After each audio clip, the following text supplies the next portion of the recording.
Hello and welcome back to another edition of the On the Sideline podcast with Kyle and Jackson. Usually I go with Jackson and Kyle. This time I'm giving you top billing today, Kyle.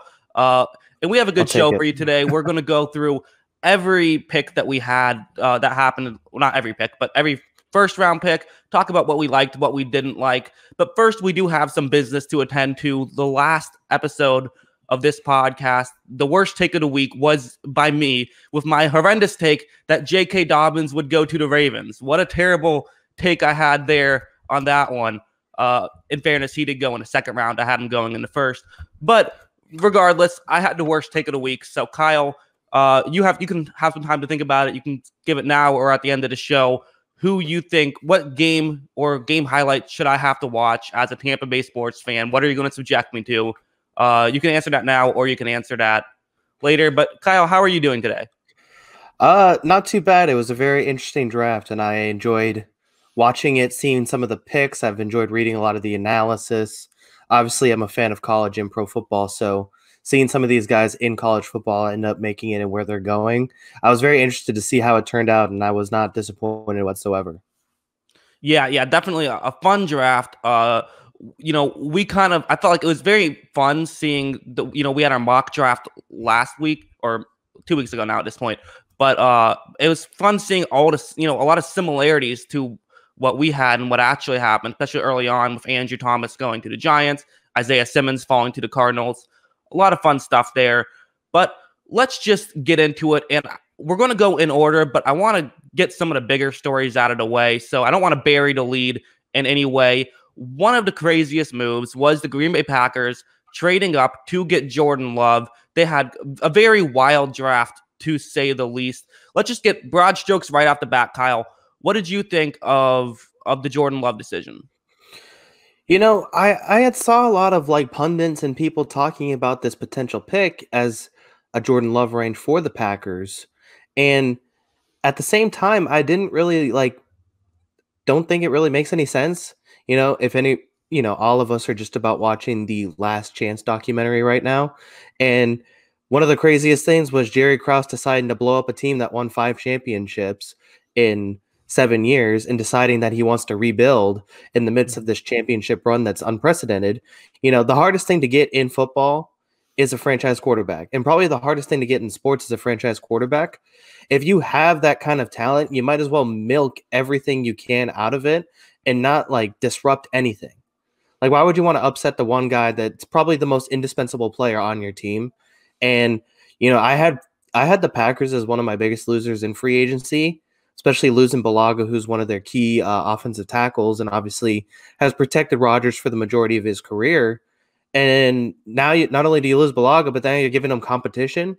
I didn't understand the pick, and Rodgers has never been a guy that's been easy to work with, and that's been well documented. And there was already moments of, rumors of infighting between LaFleur and Rodgers. So at this point, it seems like that they're ready to get Rodgers out the door as soon as possible. I mean, I know he has the contract for 4 years, but who knows how long this is going to last after that. Yeah, I mean, it's here's why I don't like this move. I don't like this move because I think that when you're this close to a championship, they were a win away from going to the Super Bowl. Yes, they got blown out in that game, but they were still a game away from going to the Super Bowl. And I really did feel like what made the Packers so good was they had a really good offense, but they needed a second receiver. That seemed like, or at least a second receiving option, whether that's receiver or tight end, to give to Aaron Rodgers, to give them a chance to, when teams double Adams, to have somebody else to throw to. And they managed to draft every position on the offensive side of the ball except for wide receiver. To me, this draft was not a good draft. And I think getting Jordan Love here, it's not helping you today. Now, I will put the exception that if Jordan Love happens to be what some people think he can be, which is, the next Aaron Rodgers, well, then it's a good move. Then, getting someone who can be this elite quarterback with the 26th overall pick, I wouldn't have a problem with that. But I just don't think that's going to happen. And I think that I would much rather see them get a wide receiver with this pick. Maybe they just didn't like any of the receivers on the board, but I think they could have gotten value that could have helped them this year and potentially turned them into a Super Bowl winning team. And I just think that they did not go that route. Yeah, I don't see any of those receivers stepping up as a true number 2 option. Plus, Jimmy Graham's gone. Jimmy Graham was terrible last year, but at the Mhm. same time, he was still a weapon on the football field that could be used. And Mhm. I didn't like a lot of what the Packers did on offense last year. I thought Aaron Jones should have been utilized a lot more, especially, if you have a good running back, especially with how short their lifespan is, you might as well use it as much as possible while you have a good running back. And I felt like Aaron Jones was actually pretty underutilized in that team. And there's a lot of Jamal Williams when he just clearly wasn't as talented. And now the game plan is already to double Devontae Adams. Why is anybody going to why does anybody care about the rest of the receiving core on that team? And why Mhm. doesn't AJ Dillon's not going to move the needle at all? And I agree. I mean, one of the themes I have of this draft was I actually thought a lot of teams did really well, and I'm usually pretty lenient on draft grades, but I thought a lot of the teams actually did very well in this draft, and I don't have any complaints about a lot of different teams, but the Packers are definitely one of the biggest losers of this draft because they had one specific need that seemed very obvious to everybody, except for apparently their front office, who's in love with Lazard as a number 2 option. Yeah, no, I'm with you. Like I don't think that I think that they didn't really improve at all through this draft. And obviously, if every team is improving except for you, you're essentially getting worse.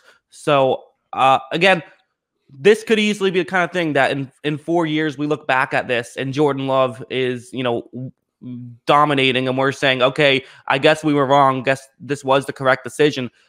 I just don't know if I see that happening. And sometimes it's okay to pass on someone who you even really like if it means that you're going to get, potentially a Super Bowl out of it. I mean, at the end of the day, not every team can be the Patriots. You have to try to find a way to get that one ring. And I just think that they messed this up. I think they messed this one up. That's just my opinion. But let's also move on, and we can kind of talk about both in the same way because they were not the only team that has a franchise quarterback that went out and drafted a quarterback earlier on. I was less harsh on this team when I made a video about them. I'd be interested in hearing your thoughts on this. We're talking about the Eagles. This will be the last one we do before we get into just going in order. The Eagles selecting Jalen Hurts with the 53rd overall pick. What was your thought about this decision?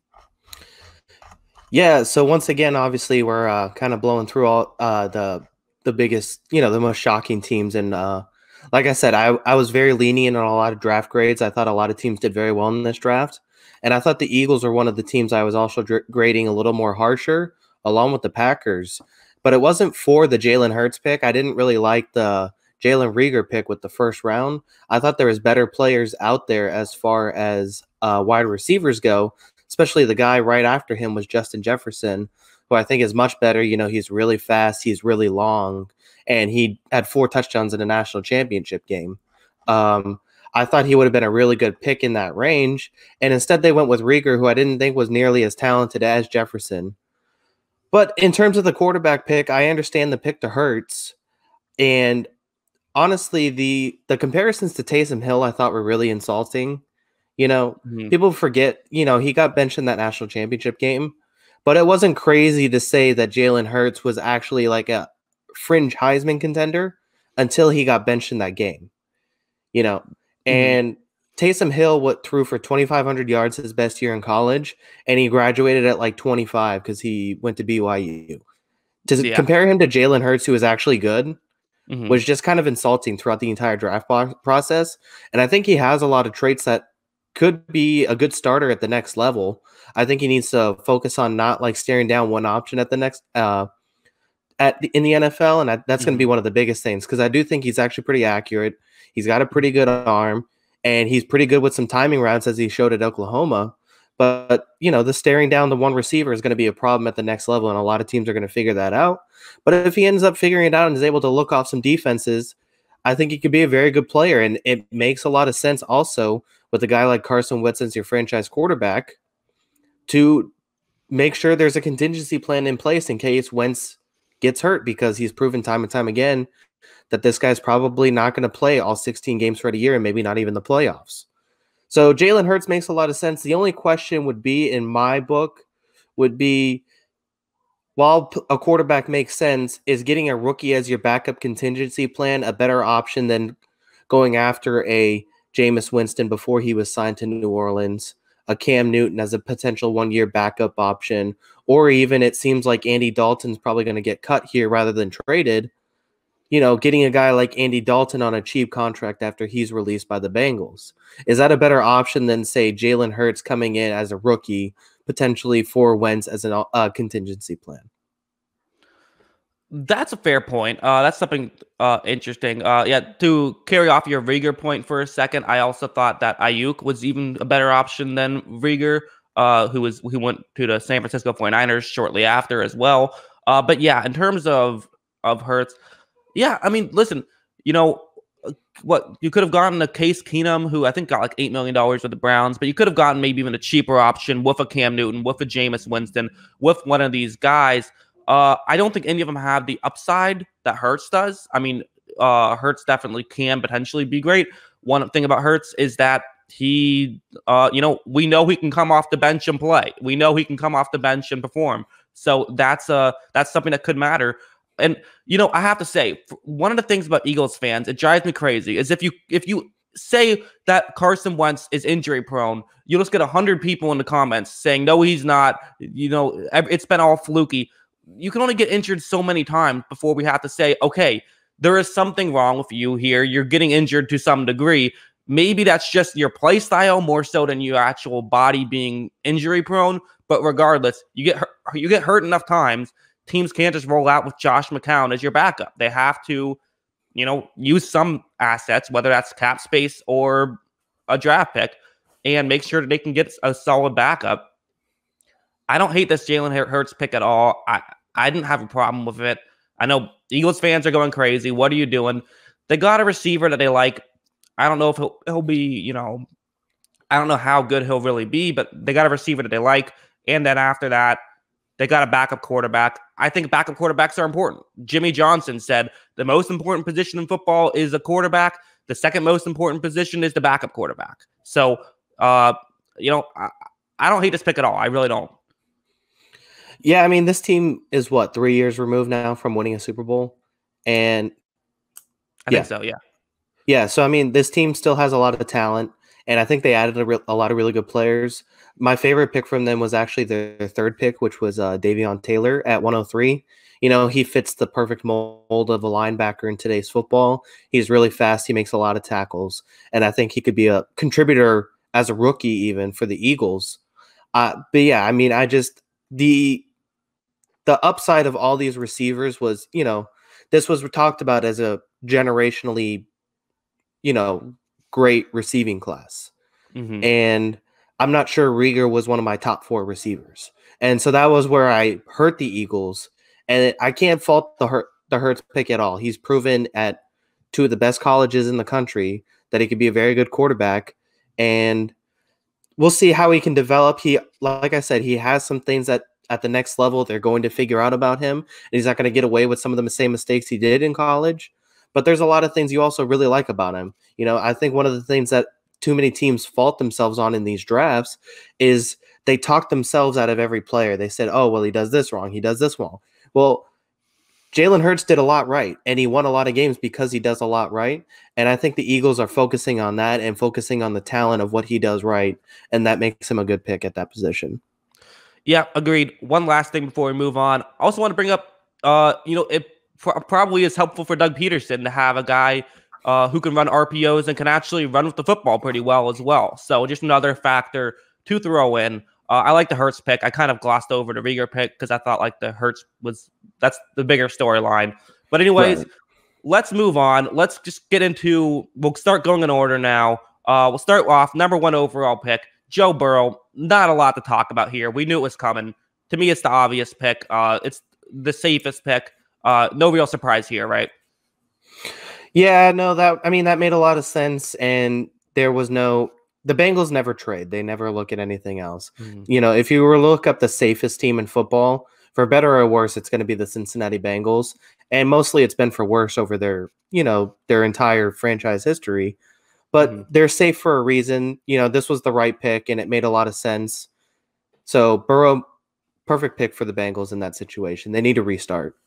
Yep. Bengals. I like what they did kind of with their whole draft. I also thought that T. Higgins was a good pickup of that second round pick. Obviously, it's a big benefit having your second round pick be the number 33 pick, but they got basically, best overall player in the draft, and then a good receiver that should pair nicely.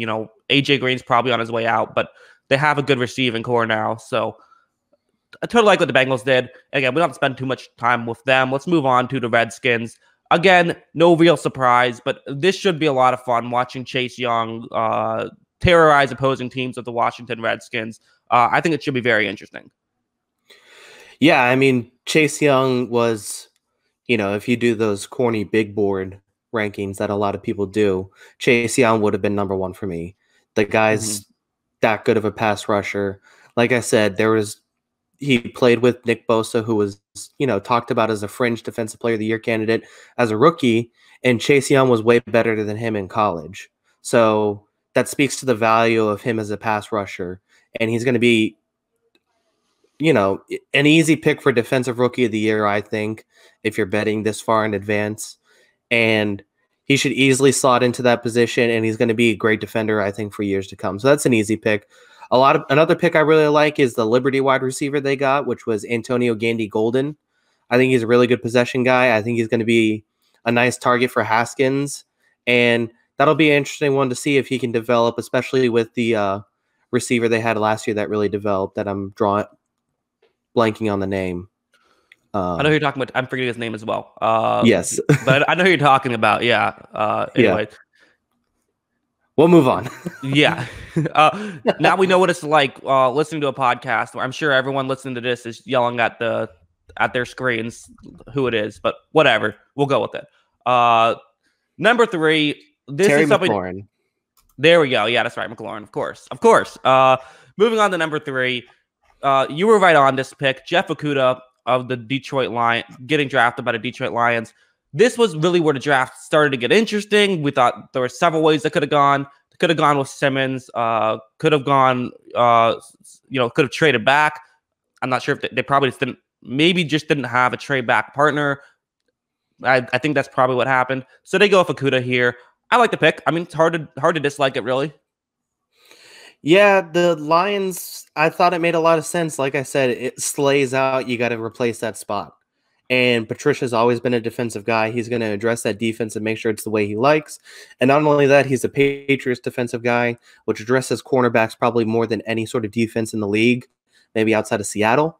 And Okudah fits that build. He's the big cornerback. He's the shutdown cornerback. And I think it was a good pick. And then the other pick I liked was getting Deandre Swift. They got him at 35. There's a lot of people who are talking about maybe there's only 3 or 4 really good running backs in this draft. And Swift was one on a lot of people's board. I probably had him as the 3rd or 4th running back because I like J.K. Dobbins so much and I like Jonathan Taylor so much. But I like Swift. Swift is a talented player, and a lot of people recognize that talent. And getting him at 35, I think, is good value. Yeah, agreed. Again, we're all on the same page so far through this. But yeah, I mean, with Kerryon Johnson, he's had problems staying healthy. So, and plus you can have 2 running backs anyways. So definitely a good pick. And we'll go from one that you were right on to one that I was right on. Andrew Thomas going to the Giants. It's what I would have done. I like this pick. Get the best tackle available in the draft. I think he's the best tackle. I don't hate on you if you don't. He was my favorite. And get someone who can protect Daniel Jones. Again, a lot of talk about what they could do, potentially Isaiah Simmons here. But I like this move a lot, getting a great tackle. Yeah, it's really hard. You look at a guy like Simmons, and it's hard not to pick a guy like that who's so enticing. But obviously, with his ability, the obvious need for the Giants was offensive tackle, especially with, you need someone to protect that franchise guy in Daniel Jones they got last year, or who they're hoping at least is that franchise tag guy or franchise quarterback. So getting a guy like Thomas makes a lot of sense. I said before that this was a 4-tackle draft. You're going to pick the one that's your favorite, and you're going to go with it. And my favorite was Mekhi Becton, just because you can't teach that kind of size, speed, and strength. But Mhm. obviously, Thomas was the guy for the majority of the year, I think, was the number one tackle. And I think he kind of fell off at the end of the year on a lot of draft boards as guys like Jarek Wills was climbing up. But at the end of the day, Thomas fits perfectly. Like I said, you pick your favorite tackle and you go with it. And he was their favorite tackle. Makes a lot of sense. Xavier McKinney was a guy who people were talking about could go in the late teens, early 20s, and they got him at 36. And that's probably a guy who's going to slot in right away at safety and start. So that makes up for potentially not getting Isaiah Simmons. You go and get that safety at really good value at 36 in the second round. Yeah, yeah, no. Yeah, it's interesting. I mean, I do think that this was the right move. I think that you got to go with tackle, and I like Isaiah. I like Andrew Thomas better. I think that he has more. He has better footwork than anyone else in the draft, and that's what I look for a lot in the tackle. So then we'll move on to the Miami Dolphins, and we'll just talk about everything, all three of their first round picks, all of their many picks that they had this draft. Obviously, the headliner is Tua, who I think this is the perfect draft pick because either he's going to be great and they have their franchise quarterback, or he'll have injury problems. He'll never be the same. And then you can just draft another guy next year because you won't be that good. So I like that. Austin Jackson, a bit of a reach for me at 18, but you know what? They wanted a tackle. They got him. Not too concerned about that. I think that they had some picks I liked, some picks I wasn't crazy about, but as a whole, they had so many picks. You have to imagine a lot of these are going to work out. Yeah, I mean, Tua is a guy that I've said for a long time. I felt like a healthy Tua is probably the number one pick and probably my favorite quarterback. He's done things in college as far as being able to read defenses, look off safeties that he was doing. He came in a national championship as a backup quarterback his entire freshman year, and he was doing those kind of things as a freshman. And he's continued to do them at an elite level. And up until he was hurt, was probably the second best quarterback in college football last year. And to me, he would have been the number one pick if he was healthy and didn't have the injury bill. So this is a pick where obviously if he stays healthy, it's going to look great. And if he gets hurt all the time, it's going to be like, well, we should have known he gets hurt all the time. Mm-hmm. So I understand the pick. I understand the risk. And obviously it's a risk that a lot of teams would take. It's one that I would take. So Tua makes a lot of sense there. I bet they were trying to look up to maybe package some picks to move up and get one of those 4 offensive tackles that we talked about, because that's the obvious next position of need was protecting that guy who is an injury-prone, potentially franchise quarterback. Mm-hmm. And obviously there wasn't a trade there, so that's why they had to take Jackson, which might have been a little bit of a reach, like you said. I might have went with Josh Jones from Houston over Jackson, but if you feel like Jackson's the guy as that tackle position, you can't really hate the pick, especially going there. And I think one pick on their radar that I think could be a bit of a sleeper going way down the line at number 164 was Curtis Weaver, the defensive end out of Boise State. Curtis Weaver was a guy I felt like was a first-round talent some parts of the year, and then there are times where it looked like he was barely on the field, and you forget he was out there. If he can put that stuff together and play like that first-round talent pretty consistently, that's a great pick at 164. That could be a steal and a long-time starter at that position for the Dolphins. So I like their draft overall. There were some picks that I questioned, but overall I like the pick. And obviously they got Matt Breida as well with the trading their 5th-round pick, which I thought was a nice move as well. Yeah, I mean, especially considering the fact that their leading rusher last year was Ryan Fitzpatrick. So running back definitely a position of need. I'm with you. Interesting stuff from the Dolphins. Also interesting stuff from the Chargers. I have a feeling neither one of us are going to be crazy about this pick. We've been on the same page so far. I don't think it'll change here. Don't love the Justin Herbert pick here. We could be wrong, but I don't love it. I'm assuming you don't love it either. Is that correct? Yeah, I mean, I watched enough games of like Herbert lay eggs against the Arizona States and Colorados of the Pac-12 to just be completely off the guy. But obviously, you look at this guy in the combine, and he's everything you want in a quarterback. It's that 5-star Tinder date. He's the perfect person. Yeah. And he throws the perfect ball. He looks like a quarterback. He plays like a quarterback. He stands like a quarterback. Can he put it together on a football field, the NFL level? I don't know.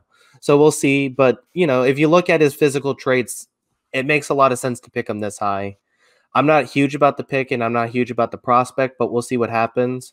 I think getting Kenneth Murray at 23 is a really nice pick, and I think this defense actually has a chance to be really, really good next year, especially with Derwin James coming back from injury. I think this defense can actually be really effective next year. Sorry, not last year. Really effective next year, especially in a division where there's a lot of good offensive teams rising in that division. So I like the draft overall. I question the Herbert pick, so I can't complain too much about them.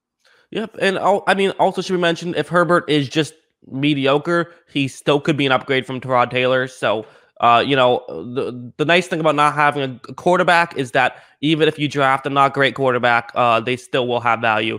So definitely, yeah. Again, not a huge fan of that one. Also, not a huge fan of this one. I'm just not as high on Derek Brown as I guess everyone else is. I would have rather gone with Isaiah Simmons, the Carolina Panthers, with the 7th pick, selecting defensive tackle Derek Brown. I would have rather gone with Simmons, and not because I hate Derek Brown or anything.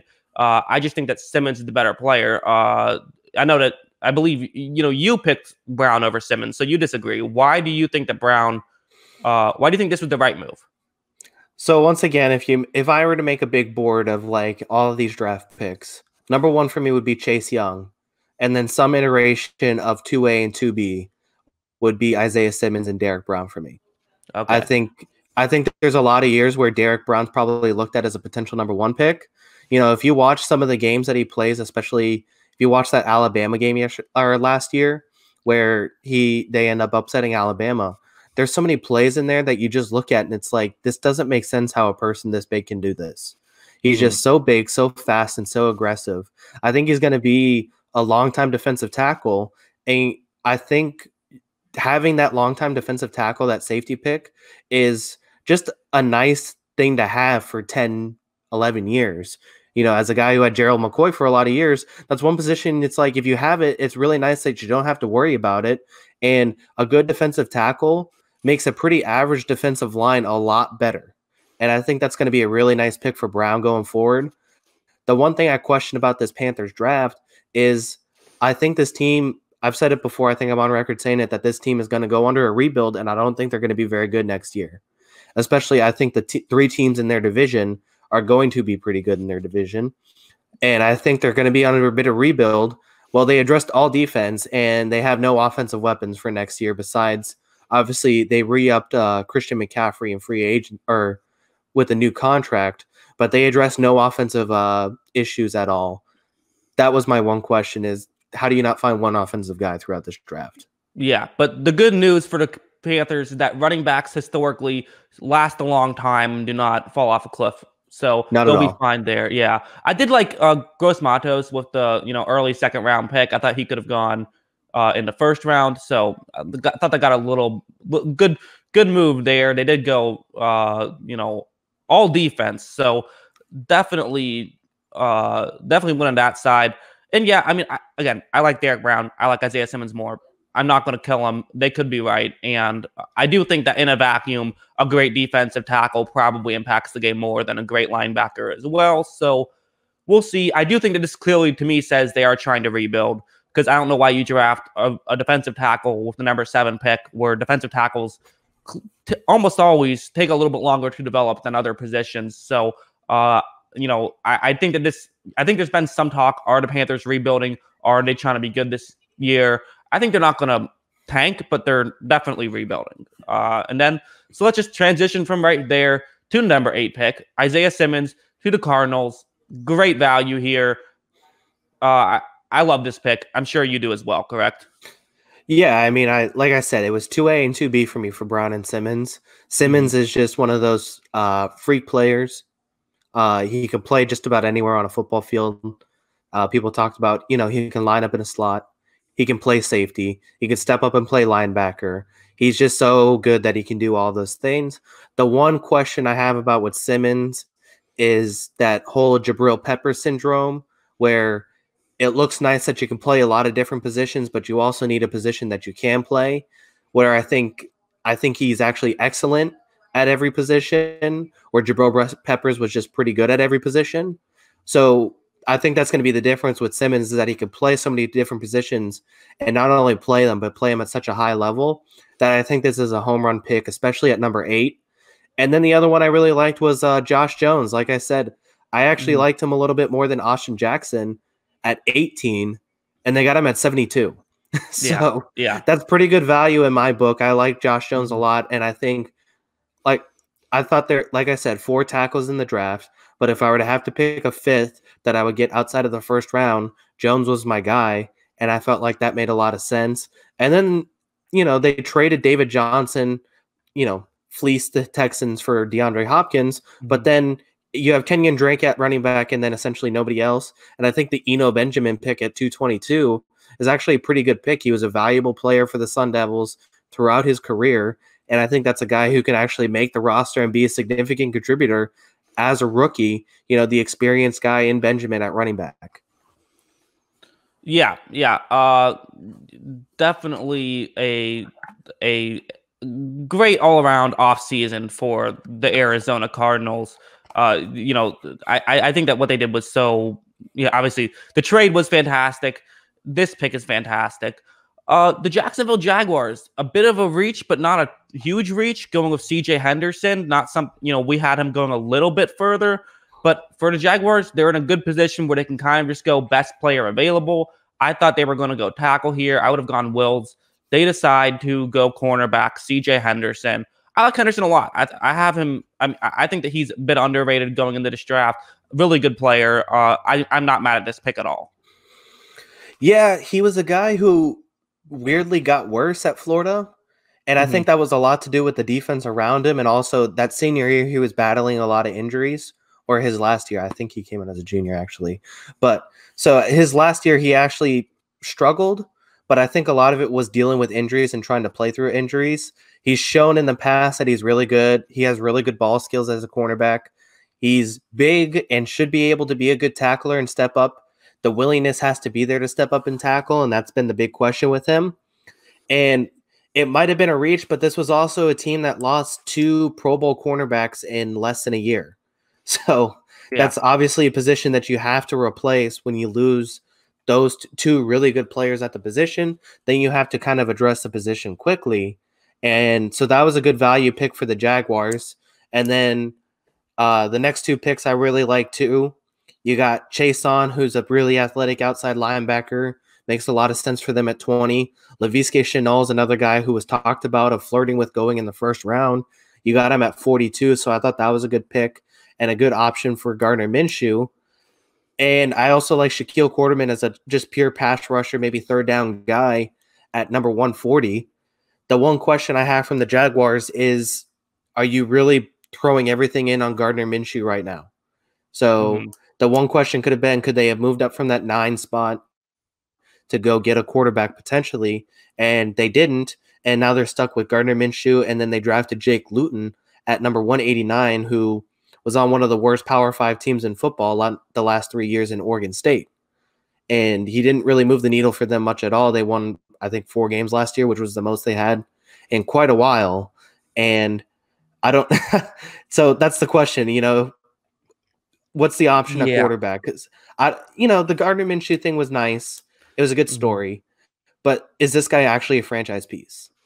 Yeah, I don't know. I mean, we'll have to wait and see. I mean, it is true that I do feel like you kind of lose some benefit of the doubt when you're a 6th round pick as opposed to when you're a 1st round pick. I think if he was, he showed just as much as Daniel Jones did last year, I think. But I do think that he was on a much worse team, and that's saying something considering the Giants were the 4th worst team in the NFL last year. But I think when the Jaguars were bad, they were putrid.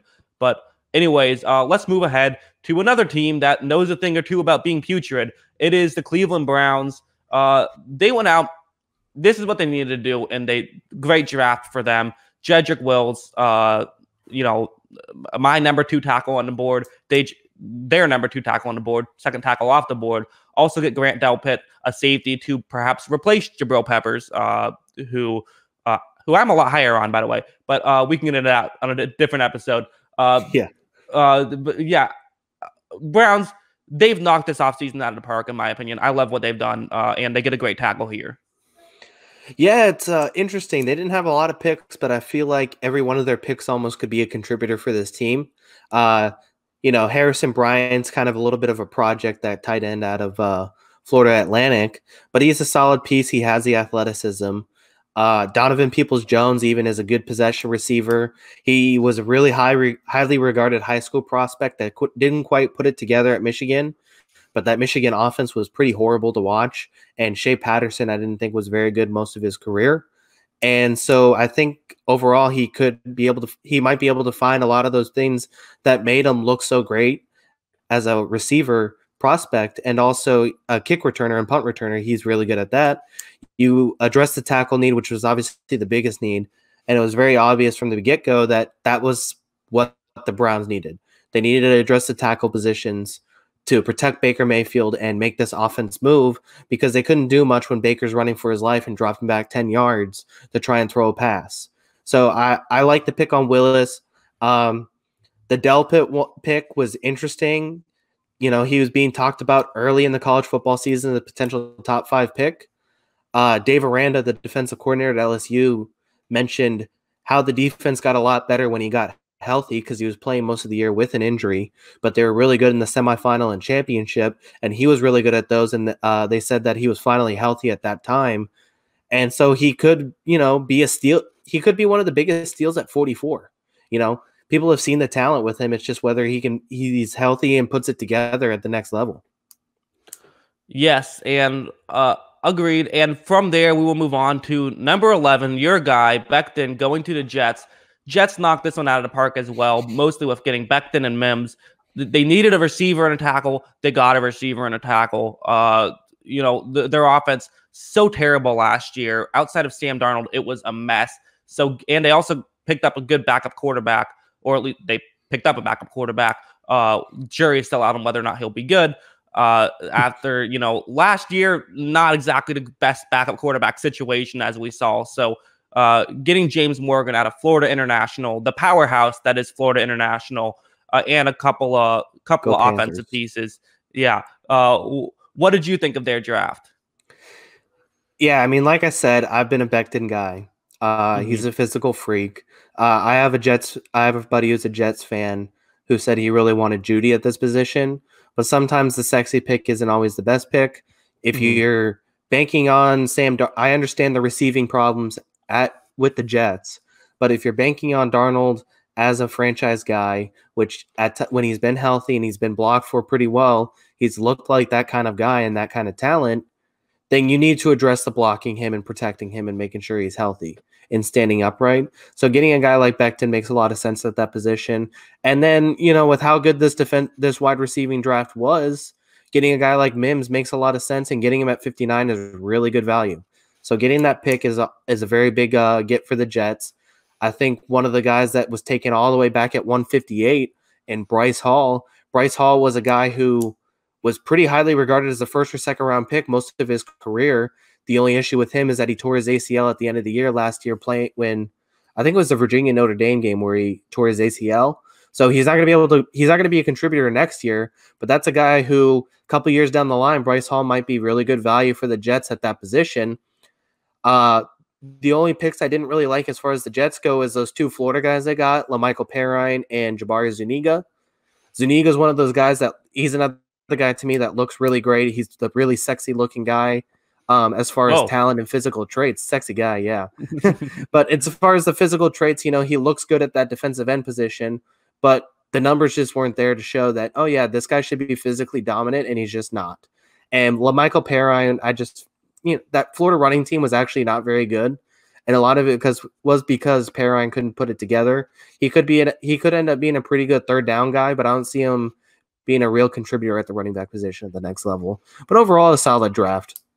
Yeah, especially at the top end. We'll go ahead and move now to the Raiders.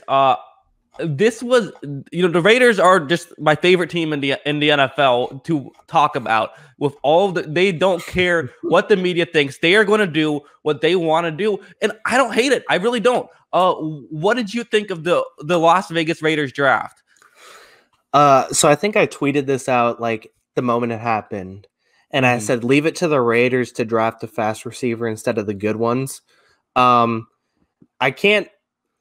That's probably a little disrespectful to Henry Ruggs, but at the same time, I just don't see the argument that he's better than Jerry Jeudy or CeeDee Lamb. Okay, So I well, actually thought CeeDee Lamb was the best. Go let me give it ahead. to you then. I will tell you the argument. I do agree that, last podcast, I said I liked Ruggs better than Lamb, but I wouldn't hate on you if you said Lamb was better. The Jeudy thing we were both on about how we thought he was the best in this draft, but I do agree that I think Ruggs, his speed can be a real key factor in this Raiders system, in this John Gruden system, which is a lot of over the middle routes. And also now to have a deep threat that Derek Carr can throw to, because Derek Carr has a great deep ball. He just doesn't get to use it very much because his deep threat is Hunter Renfrow. So I think getting someone who can take the top off the defense, the John Gruden system is built on, we're going to methodically move down the field with the occasional deep shot. Ruggs is built for a system like that. I think that in a vacuum, Jeudy is the better player than Ruggs. But I think that when you take into who's going to help the Raiders, I think it's a much closer argument. Yeah, so that's going to be the interesting thing to see. I saw Pro Football Focus, I think, tweeted out right after the pick that Derek Carr was through the least amount. He threw the most passes 5 yards and in last season. And like you said, a lot of that could have been because of the lack of deep threats that he had. And there also could be, he doesn't want to take a lot of chances, especially. Well, maybe he's not the guy to take a lot of chances. I don't know. I don't know if it's the Carr. I think that's the system. I think that's the John Gruden style, is we're not going to throw the ball downfield too often, and we're going to very much pick our spots. And I mean, I feel like every game there would be one or two, on a third down or fourth down, then they're going for 50 yards. They're very clever in how they go about their deep shots, but they don't take a ton of deep shots. They're not going to. It's not Bruce Arians of no risk it, no biscuit. It's let's not risk it unless we feel like there's a really good chance things will work out. And it wasn't just Ruggs that was interesting, by the way. Also, Damon Arnett, another very interesting pick. I don't think anyone had him on their as a number 1 round pick, but I was watching tape and made a video on him. I like him a lot as well. I think he probably was underrated. And again, this just goes back to we don't care what the media thinks. We're going to pick what we want to pick. Yeah, I mean, that's fair. He probably was a little underrated. I don't ever fault people going for an Ohio State defensive back. They're usually always pretty good, especially the question is, Okudah was going against most of the number 1 guys. Let's see what happens with Arnett. And, he's going to have to take a step up in competition. I think that'll be the interesting variable as far as Arnett goes. The Lynn Bowden one is also going to be an interesting pick. I feel like he kind of has that, he played quarterback at the end of the year for Kentucky due to all the injuries. And he was go ahead. Oh, but he's another guy that's a speed guy. And it's going to be interesting how he's utilized within that offense. I think he can be pretty shifty and be used in a lot of different ways, similar to how everyone talked about how they wanted to use Tavon Austin without actually using him that way. I think Bowden can be used in a lot of those ways. It's just finding a way to utilize him at the NFL level. Yeah, I love Bowden. I think he's amazing. I mean, he can play any position except for offensive line on the offensive side of the ball. He's such a freak athlete. I saw a Reddit comment saying that he was probably my favorite quarterback / kick returner out of the draft, which kind of just shows just the weirdness that he can do. He can throw the ball okay. I mean, it's very much like the way like Taysom Hill can throw the ball, where it's like only when there's man coverage all across the board he can throw up a jump ball. But still, there's value there. I do think that if I have him on my team, I'm going to run some Wildcat things with him, the former Wildcat out of Kentucky, playing quarterback. There was a moment when my grandparents are huge Kentucky football fans. So I believe it was over Thanksgiving, there was a game where he was playing, and I was just bored and I had to watch the game because there's nothing else to do. So I was just betting on live bets for Kentucky to score every time, and they just kept scoring every time. I'm a big fan of Bowden for that reason. They also got another receiver right afterwards because why not, I guess. Crazy draft, but a lot of fun. And I don't know. I don't hate it. The Raiders they're going to be entertaining regardless of whether they're good or not. Yeah, no doubt. It's going to be interesting to see what happens. And I guess the biggest question is going to be how short is the leash on Carr? It never seemed like he was really Gruden's guy. And then they bring in a quarterback. I mean, who knows what Mariota still has left and Yeah. how much they actually value him as a quarterback going forward. But they did bring in another guy. I'm curious to see what the leash on him is next year. Yes, agreed. And now we will move on to number 13. We are not making great time here. 45 minutes in and only gone over. You won't have pick 13. But we'll try to hurry it up a little bit. This is the Tampa Bay Buccaneers pick, my favorite team. If you don't know that by now, you are not a fan of Jackson Kruger Sports. And what's going to, again, I love what they did. I think that Jason Light there's never been a redemption arc quite like Jason Light, someone who many fans wanted to be fired 2 years ago, goes out, signs Bruce Arians, this year gets Brady and Gronkowski, now drafting a great draft, I thought. Tristan Wirfs, Winfield, I like as a second-round pick. Even Vaughn, I think, is a good third-rounder in a position of need. I like Tyler Johnson. Tyler Johnson's for Tampa Bay tend to work out pretty well, so I like that pick. Just a great draft, and they got a position of need. Even they traded up, which I think they had to. I think probably Miami was going to trade with the 49ers before that. So I love this draft. Maybe I'm delusional at this point, but the Tampa Bay can do no wrong at this point. I am very happy with this draft. Yeah, I mean, the offensive tackle made sense. We both talked about their position of need. That was something they really needed to address. And they got one of those four that we talked about. Wirfs was obviously a really athletic, talented guy.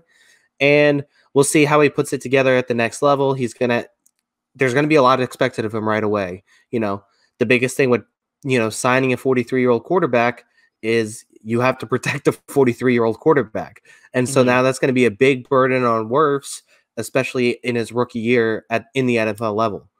So there's a lot of risk, or there's a lot of expectations on him to get in and start right away. But I think he's talented enough and physically dominant enough to do it. I really liked Antoine Winfield. I actually had him kind of as a first-round talent. I feel like it was kind of the same thing with Tyrann Mathieu when he was coming out, that a lot of people had him lower because of his physical traits. But a guy who just goes up and gets the football whenever he wants should just be taken no matter what. Guys who are good at getting the football and creating turnovers should be high picks. Yeah. And Antoine Winfield was not even good. He was great at creating turnovers at Minnesota. And I thought he should have been a high pick for it, and getting him at 45, I think, is a good value. Maybe he's not going to be your, full-time free safety center field Earl Thomas style, but there are going to be ways you deploy Antoine Winfield into a lineup where he's going to be very valuable to a defense. And then the last one I really liked was Keyshawn Vaughn.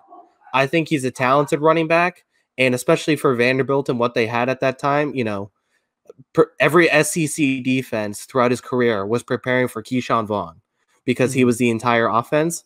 And he doesn't have the same physical traits as some of the elite level running backs, but he was still very good in the SEC when every defense was preparing against him, which is borderline NFL level defenses sometimes week in, week out. And he had a very good year and a good couple of years as that number one option for that offense.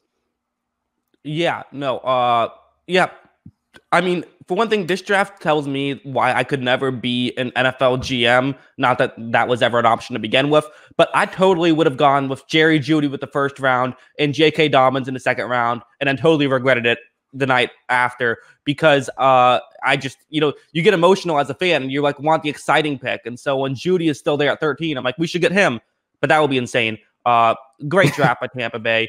And then moving on to San Francisco, Kinlaw with their first pick. They also, they traded back just one spot to get him. So I like that they were able to do that. And, it was Tampa Bay wasn't getting Kinlaw. Also, Ayuk, I like a lot. I think he'll fit that system very well. They didn't have a ton of picks, but I thought they made the most with their top two picks. Yeah, I mean, I thought it made a lot of sense. The scouting report on Kinlaw when he was coming into the draft this year, and the comparisons were DeForest Buckner.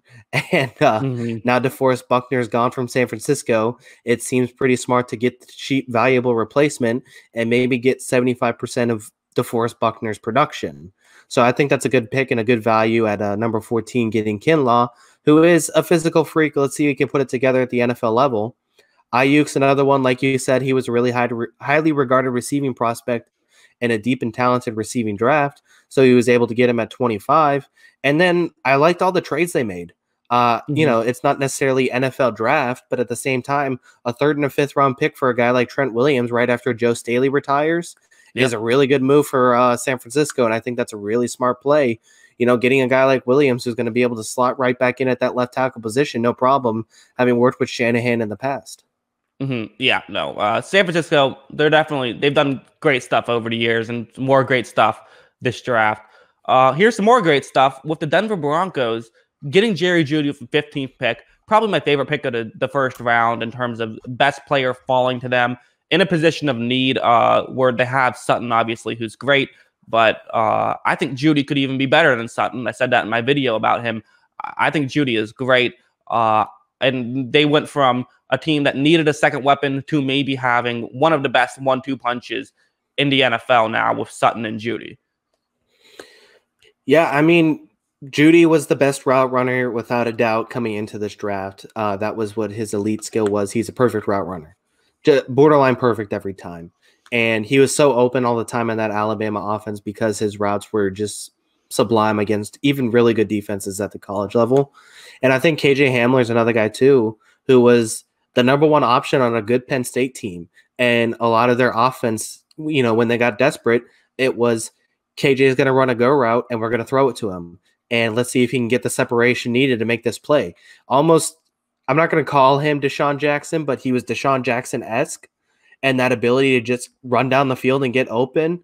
And he's not the biggest guy. He's not the strongest guy. But, man, he runs fast and he gets open. So I think that's going to be an interesting pick. And I think that's a really nice play, back-to-back receivers there. I think the biggest thing is going to be I give Broncos a lot of credit because when you get these guys, it's like, oh, is this guy a franchise guy? Is this guy not a franchise guy? The easiest way to see is you put a lot of talent around him and say, okay, prove it. So this is going to be, Drew Lock, you got to prove to us that you're our guy. There's no excuse. We have all this talent around you. You have Cortland Sutton, Jerry Jeudy, KJ Hamler. You even got Albert. I can't pronounce his last name, but he was a solid tight end prospect. Akubagadom. Nailed it. Perfect. Perfect. Yeah. And so there's no excuse now for Drew Lock. He looked really good at the end of the year. Let's see if he can do it when the games actually matter. Yes, that division should be a complete bloodbath. So many good teams there. Although we all know it's really the Raiders to lose. But moving on, we will go to A.J. Terrell getting selected by the Falcons. Cornerback, again, seemed like a bit of a reach at the time. But, I mean, they need a cornerback. They like him. Out of Clemson, they know how to get talent there. I'm not mad at it. Kind of whatever. It's not the most exciting pick, but it should help them in the long run. Yeah, I mean, the only question is I feel like there is better cornerbacks out there and better players to address like their needs out there. And I feel like they did a good job. They had two obvious needs at defensive tackle and cornerback to me, and they addressed them in their first two picks. I just question whether they were the best guys at that pick. I thought, what's the Alabama guy's name? Diggs, I believe his name was, the cornerback out of Alabama. Yeah, Trayvon Diggs out of Alabama was the better prospect and probably the better selection. And, the last we saw of A.J. Taylor, he was getting torched by LSU. Right. So is he able to put that behind him and be a good cornerback at the NFL level? Possibly, but I just feel like there was better options out there than him at that spot. Yeah, I think I remember hearing that he was either sick or he was hurt or something, but I think that didn't come out until after the game, so could have just been an excuse to not try to help his draft stock a little. I don't know. I'm with you. I mean, he's not who I would have taken, but sometimes I just feel like, listen, these guys often do know more than I do, but yeah, no, I'm with you. Not who I would have taken, but I still think he'll be good, and I think that they could have a good player there. Let's move on to number 17. I love this pick. This is a great pick. The Dallas Cowboys getting CeeDee Lamb. I'm like 99% sure they just did this to piss off the Eagles. I think that's like a huge part of what they did. But I mean, I think it makes a ton of sense. They're getting good value here. Guy who's probably could have gone top 12 to maybe even earlier. Getting him at 17. And it's someone who I do think that they need another receiver. And I think this can now finally get their receiving core to what it needs to be. They also got Diggs, the cornerback. So I like their pick, and I especially like their draft, especially like getting Lamb. Yeah, this was actually one of my favorite drafts of the of all the teams that we're going to talk about. This was one of my favorite ones. I'm really high on CD Lamb. I don't know how he's always wide open by about 15 yards, it seems like every play. And now he's going to be the number 2 option in Dallas, or maybe the number 3 option in Dallas to start with Gallup there. And he's going to be open on just about every play. And he's going to look awesome in the Cowboys. They're really going to appreciate what he can do at that level. Like I said, I like Diggs at 16. They got him at 51. That makes a lot of sense to make that pick. Tyler Biadasz, obviously you lost the center who retired. Biadasz slots right in at number 146. I think he's a contributor even that low. And another guy too is Bradley Anae at 179, the defensive end. He lacked some of the physical traits, but he was an extremely productive player in college. He was really good for the Utes for multiple years, and I think he was one of the best Pac-12 defensive players last year. And he's going to slot in right away at 179 and could be a pass rushing option for them. Yes, agreed. Great draft from hey, for all of the Cowboys' faults, they're a good drafting team. They tend to draft very well, especially in the first round. So, again, good stuff from them there. Moving on to the Vikings, we're skipping ahead a little bit now because this is not a 22nd pick because we had 4 picks in a row of teams that we already talked about. So Vikings, they go out, draft Justin Jefferson with the number 22 pick, then get Gladney with the number 31 pick, also get a tackle in the second round. So I like what they did. I think that, getting Justin Jefferson, best receiver on the board, someone who can replace Diggs, and then you have a cornerback, which is a position they desperately needed. To me, this is a great draft from them. I liked it a lot. Yeah, so, I mean, I feel like the point was the Vikings, I put 3, I jotted down some grades for all these drafts. Okay. And I put 3 A+, and my 3 A+ were the Cowboys, the Vikings, and another team we're going to get to later. So I feel like the Vikings had a really good draft. I felt like there was 4 elite wide receiver prospects, and I felt like Justin Jefferson was one of them.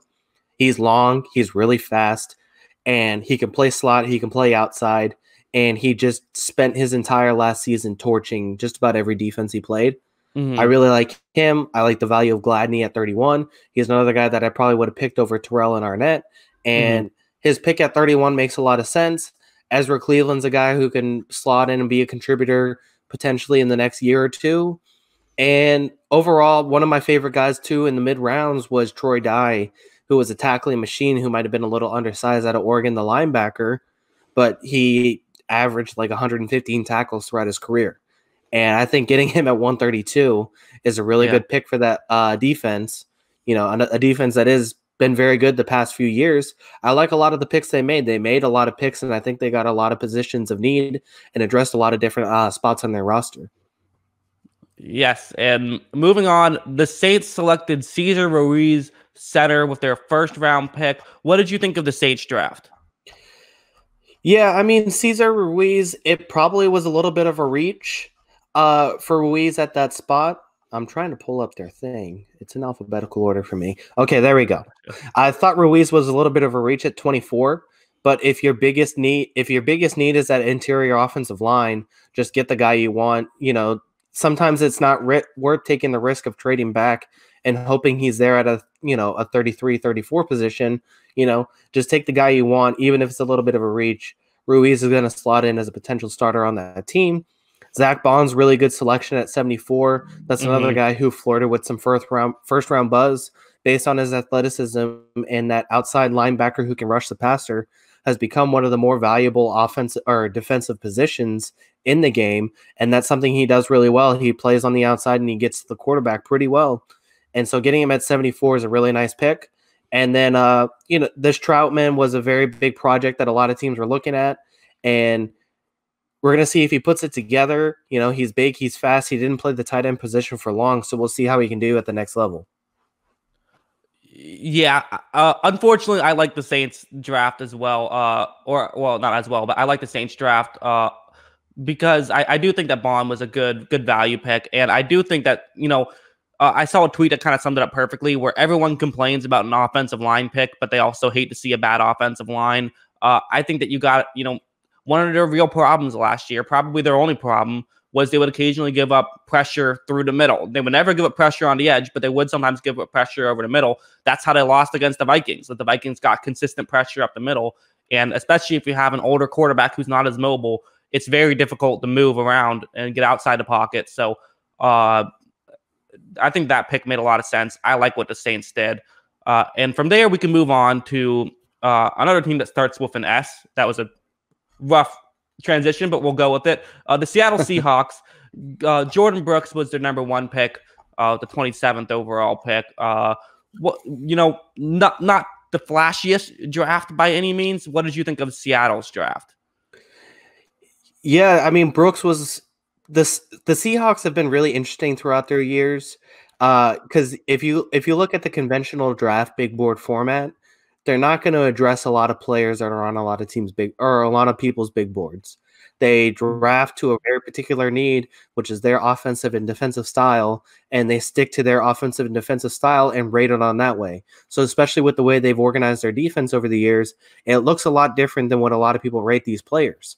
I think Brooks athletically looks awesome at that linebacker position, and I think he's going to be able to, compete for a starting job at that position and fits a lot of what they do on defense. So I like the pick there at 27. I like the pick of Parkinson addressing the tight end need, and DJ Dallas is another guy that I feel like could be a contributor for that team that has always had questions about their running game. I think Dallas could be a nice pick. I thought he flashed some really good moments for a really inconsistent Miami team, and he might be, with a better team around him, he might be able to do a lot better job at the next level. Yeah, I'm with you. And then we'll move on to the Baltimore Ravens. Again, not too much to talk there with Seattle. We'll move on to the Baltimore Ravens. Patrick Queen, very interesting first round pick. I like him. That's what a lot of people, when I picked Dobbins in my mock draft to go in that spot, a lot of people said Queen should have been the guy. Queen turns out to be the guy going in that spot. And then J.K. Dobbins in the second round, another pick I like a lot. I think I was surprised he fell that far. I thought that he would have been gone. If he did go in the second round, he was going to be going earlier in the second round. So 55, great value, and not necessarily a position of need, but kind of a position of need. Seeing Dobbins with Lamar Jackson run option plays should just be a mess if you're going up against him. At the top of the draft especially, really like this draft. Yeah, I mean, so this was my third A+. Okay. As far as draft grades, I thought, like I said, there was 4 really good running back prospects, and I actually had J.K. Dobbins as my number one guy. I know some guys who had him a lot lower, but I feel like Dobbins, especially in that Ravens system that works primarily out of the shotgun, which is pretty much what he did his entire career at Ohio State. He's good in the run game. He added over 2,000 yards. He proved he was good in the receiving game as well, and I think he's going to slot in nicely for that Baltimore Ravens offense. And Mark Ingram isn't getting any younger. He just hit 30. We've seen time and time again these guys hit 30, and the cliff falls really fast. Mm-hmm. And so getting a guy as the insurance to Mark Ingram makes a lot of sense. Getting him at 55 when I think he was a lot better than that is even better. I think Patrick Queen, and I even like the Justin Madubuike pick. I had Madubuike as potential second-round guy, and they got him at 71. And the biggest need, I thought that a lot of things that the Ravens could have done, especially in free agency, was address a lot of their skill position needs, especially when Hollywood Brown was essentially their only big name in the skill positions. A lot of people were saying that middle of the defense, interior defensive line was the biggest need they had, especially after you saw what Derrick Henry did to them in the playoffs. So they address both. They get Queen and Madubuike, who I think are both really going to be really good contributors. They get guys like Dobbins and the speedster and Devin Duvernay, who I think are going to be good contributors on the offensive side of the ball. So I think this was an overall really good draft. And also late round pick getting James Prochet, who probably was really undervalued at 201. He's another guy who I think can make a lot of plays. He's a little small, but I think overall he's going to find a way to be a significant contributor. And I thought this was a really good draft for the Ravens. Yeah, I did too. Yeah, again, Ravens have been on quite a hot streak as of late, and it's continuing with this draft, I think. Moving on to the Titans, they replaced Jack Conklin by selecting Isaiah Wilson with the 29th overall pick. He's a tackle out of Georgia. They also went out and they got Kristen Fulton with their second round pick. So, and a running back in the third round. Some good stuff from the Titans, I thought. Again, maybe not the flashiest draft ever, but they addressed some needs, and I thought they did a pretty decent job. Yeah, I mean, I like Christian Fulton a lot. Getting him at 61 was a pretty good value. The question would be for me, Isaiah Wilson. That's another spot where I thought Josh Jones could have went. And they clearly valued Wilson more. That's why they took him. But that was the question: was he the most valuable tackle at that spot? And so, but overall, I like the draft. Cole McDonald's going to be an interesting prospect way down the line. He's got great hair. It's going to be interesting to see him at Tennessee. But overall, it was a solid draft. Yeah, no, Cole McDonald, there was like that stretch where for a second it was like, oh, hey, this guy could be the next big thing. And then he just, wasn't. But hey, got drafted, good for him. And maybe to have a backup if nothing else. The last first round pick, there's 7 teams that didn't have a first round pick. So we'll, get into those, touch on every one of those. But the Kansas City Chiefs, Clyde Edwards-Helaire, again, not the running back I would have gone with there, but I do think going running back is the correct call here. The Hook Cam made a very good video talking about him, so check that one out if you haven't already. What did you think of this pick? I really like Clyde Edwards-Helaire. I was a big fan of his in college and as a prospect as well. And I feel like he may not have been he might not be the best running back out of this draft, and he might not be might not have been the right pick there. But overall, I feel like he was the best to fit that system, at least right away. He proved last year how good he could be as a receiving back. And, the running back, Kansas City with Patrick Mahomes is not going to use a running back in a conventional style. And so getting a potentially unconventional running back makes a lot of sense. So I don't mind the pick at 32. You pick the guy you feel like fit the system the best. I like Willie Gay too. I thought that was a really nice pick. So I like the draft overall. It was a solid draft for the defending champs, and we'll see how they put it all together again this next season. Yeah, and I think that, similar to the Ruggs pick of maybe not necessarily the best, most talented guy, but the guy they believe will fit the system the best. We'll see how well it works out. And so now let's go on to your team, the team that did not have the first round pick. It's such a fun draft because everyone, every time they had a pick, people were like, will this be the time they go quarterback? Will they be going quarterback here? And they just never went quarterback the whole draft. Just fun stuff. What did you think of the New England Patriots draft? Yeah, it was. So they traded out their first round pick. Obviously, they didn't like Jordan Love enough to take him at that spot.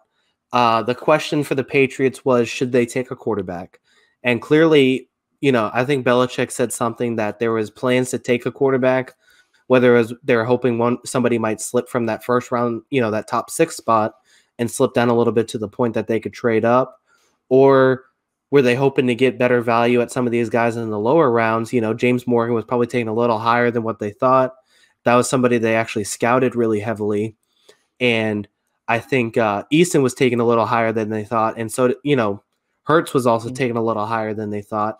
So maybe they were looking at some of those guys and decided that they were taken higher than they thought rather than, take them too early. Patriots are always looking for value. I thought the rest of their needs made a lot of sense. Every pick I thought they made a lot of sense, honestly. Even the kicker? Yeah, we'll see how long he's going to be on the roster with everything that's happened the past couple days coming to light based on tattoos and all that. Let's see how long he stays on the roster. But I thought he's in New England. He'll be right at home. Oh, geez. But I mean, the defense needed to get younger and faster. They were really good last year, but they needed to be younger. They needed to be faster. This Kyle Duggar looks like a direct replacement for Pat Chung, and even a more athletic Pat Chung.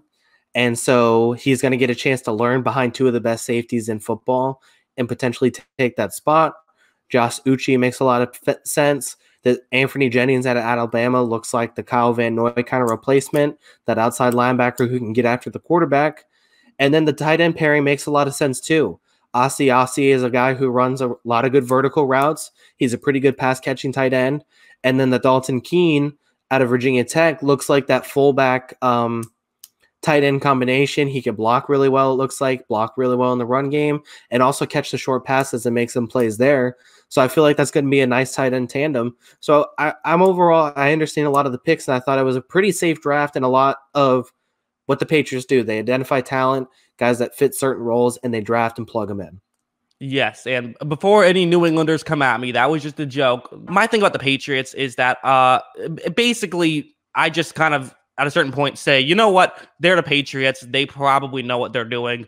I'm not going to try to critique any of their moves. I'm sure that they're all going to turn into superstars that'll get $100 million contracts with the Detroit Lions. So yeah, I like their draft. The one interesting pick was getting the kicker over Jake Fromm was still on the board. But I guess teams like quarterbacks that have some arm talent. So I guess that's why they did not select him. And he ended up getting selected by the Buffalo Bills, who were another team we're going to talk about. Buffalo, they decided to – I thought they had a pretty good draft. They did go out and get Jake Fromm in the 5th round, which I think is a good – I think Fromm can be like his ceiling is like a Case Keenum type of just like a solid backup, maybe even a lower tier starter. And AJ Espinoza out of Iowa, defensive end. They got Zach Moss, running back, which I think running back was a position of need, even though they do have another guy I'm blanking on his name, running back for Buffalo. Yeah, Gabriel. What's that? Singletary. Yeah, that's right. Yeah. And they got Gabriel Davis, UCF guy. So there you go. Yeah. So that was I thought they did well, despite the fact that they didn't have a 1st round pick. Yeah, I mean, I like the Bills draft overall. I was a little surprised with the Fromm pick. One of the things I talked about when it came to Fromm, he's a great locker room guy. That's always been talked about. And I think the idea of hand size is a little overrated, but the idea of a guy with small hands and probably a weak arm going into cold weather situations and having to make throws in important games, if he's, if it turns out to a point where Josh Allen's no longer the guy or there's an injury and Fromm has to come in, he's going to have to go in with his small hands and a weak arm into cold weather games and make important throws for a team that now is looking at potentially a Super Bowl and winning that division. So he's going to have to make big throws, and I don't know if he's going to be able to at that level. I like Davis a lot. Davis is big, long. He's really fast. He's got to improve some of his route running, but he's pretty good. He's a really good receiver with great hands. Oregon State's Isaiah Hodgins makes a lot of sense.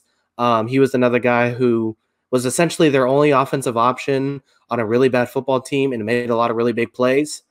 AJ Epineza is one of those guys that was flirted with a mid-20s pick. They got him at 54, which I think is really good value. At long term, I see him as kind of that interior kind of pass rushing option. I don't see him as a long-time defensive end, but we'll see how he does overall. And finally, Zach Moss, I think, is a really good running back. The issue with Moss is I don't see him being a big contributor to the receiving game or the pass blocking game. But in terms of just a downhill runner, he was really good at that at Utah, and he's going to be really good at that at the next level, I think, too. Yes, and from there, we can move on to Pittsburgh Steelers. They got, remember, for their 2nd round pick, 49 overall pick, they got Chase Claypool. So knowing the Steelers, that's going to be the next big receiver. Every receiver they get seems to, they can't miss on receivers. So probably very good.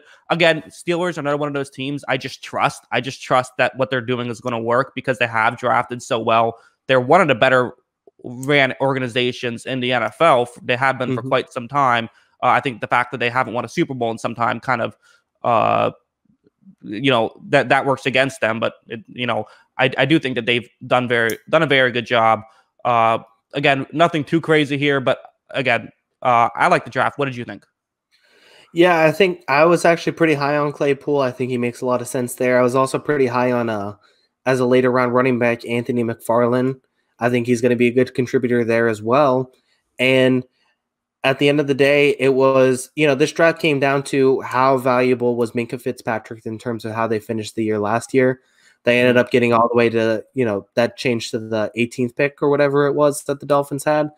And so Minka Fitzpatrick for 18 makes a lot of sense, and that's a big win for the Steelers in that regard.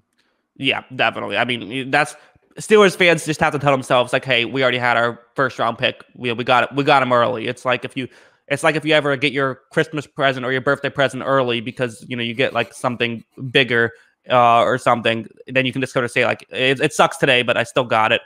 We'll move on to the Rams. I like what the Rams did. Get Cam Akers, who could potentially be their Todd Gurley replacement. They need a good running back for the system to work, so prioritizing that made a lot of sense.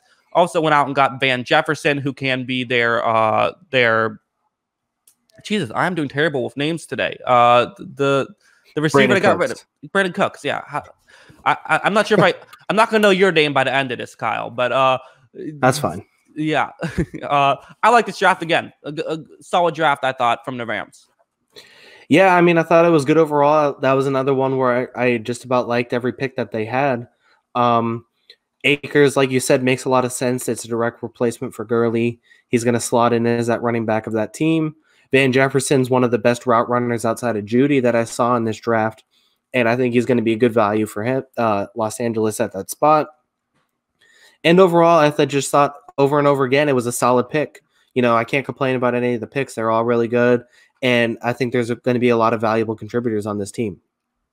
Yes, agreed. We will now move on to the Colts. Colts I thought they had a great draft as well. So really, these teams that didn't have first-round picks seem to do a pretty good job. Michael Pittman, wide receiver. They got Jonathan Taylor, a running back with the 41 overall pick. I like him a lot. Maybe they could have gone with J.K. Dobbins with one of those picks instead, but instead of Jonathan Taylor. But they like Taylor better.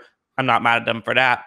Also, in the fourth round, getting a quarterback, Jacob Eason, who could potentially come in, maybe even win the job over Phillip Rivers. The question really with the Colts is going to be, how will Rivers play? Will he be able to be successful? But I do think that what they did this past week was definitely a good thing. Yeah, I thought receiver was the obvious need for the Colts. Obviously, when T.Y. Hilton went down last year, that was exactly who they needed. They needed another receiver. I think Pittman's actually really good. And if it was any other draft, Michael Pittman would probably be a first-round pick. But there's just so many receivers. Getting him at 34 works out. They really needed they're going to need a bell cow that lines up behind Rivers. And I think as far as running backs in this draft, Taylor was that guy. So that makes a lot of sense. Overall, I really like the draft, mainly because there was 3 guys who I thought were starters right away, or are going to be starters right away, which are Pittman, Taylor, and Julian Blackmon, the safety, who was really good for Utah last year, was one of the better defenses in college football. So that's 3 starters that I think are going to step in right away for the Colts. Yes, agreed. And again, of course, you got to look at who they got DeForest Buckner as well with giving up that first round pick. So again, it's like, they don't get a first round pick, but they got a lot of talent with their draft pick, with the draft capital they had in 2020. Then we go out to the Bears, and the Bears just, I love it. They go out and get a tight end. So now they have 10 tight ends on their roster, which is, to me, just, I don't know why, but I just find that hilarious. How many tight ends did they keep going after? And I actually like, who they got, but just a kind of a weird thing. I don't know why they keep going after tight ends, but I don't know. I don't have strong opinions on this draft. What did you think about the Bears draft? I just thought it was interesting. I thought this was a team that could have addressed the receiver needs. Outside of Allen Robertson, I didn't think they really had a lot of receivers on this team. And Taylor Gabriel. Yeah, he was solid, but overall, I feel like they could have used a weapon, especially if you're going to have this Foles and Trubisky competition. You might as well add as many pieces around him as you can. And the only one they added was Darnell Mooney out of Tulane. Kmet was solid in college. It's going to be interesting. The Bears are taking that annoying fantasy player strategy where they're going to take 5 quarterbacks and make you trade for one. They got 10 tight ends, like you said now. And I thought Jimmy Graham was like really bad last year. Yeah. So I think having Kmet there makes a lot of sense to, take some snaps away from him, because I think he's going to be just about a third down guy the rest of his career. A third down receiver that you need. I don't think Jimmy Graham's going to be an every snap tight end. But overall, it was a solid draft, if not unspectacular to me. I thought they should have dressed the receiver position a little more. Yeah, probably. They're in just such a rough spot. I think. They weren't in the position to trade for Khalil Mack that they thought they were. I think even though they did have a great season right after, I just think that was a little. I think they got a little bit lucky that year. It probably weren't a 12-4 team, and one playoff appearance and no playoff wins, and they could be in rough shape. We'll see though. Maybe Nick Foles turns out to be able to help them a lot. I don't know if a quarterback will be enough to fully get them over the hump. I think what they really need to do is add a couple more tight ends. But we will move on and go to the Houston Texans. For one thing, it's just hilarious that the Texans don't have a first-round pick, despite the fact that they just traded DeAndre Hopkins. They got a high second-round pick, though. So Ross Blacklock, making sure I pronounced that right. That could have been a bad slip-up. Really nothing like crazy out of this draft. I would rather have DeAndre Hopkins and give up David Johnson. But again, we've talked that to death at this point. What did you think of the Houston Texans draft? Yeah, I mean, it makes a lot of sense given what they had.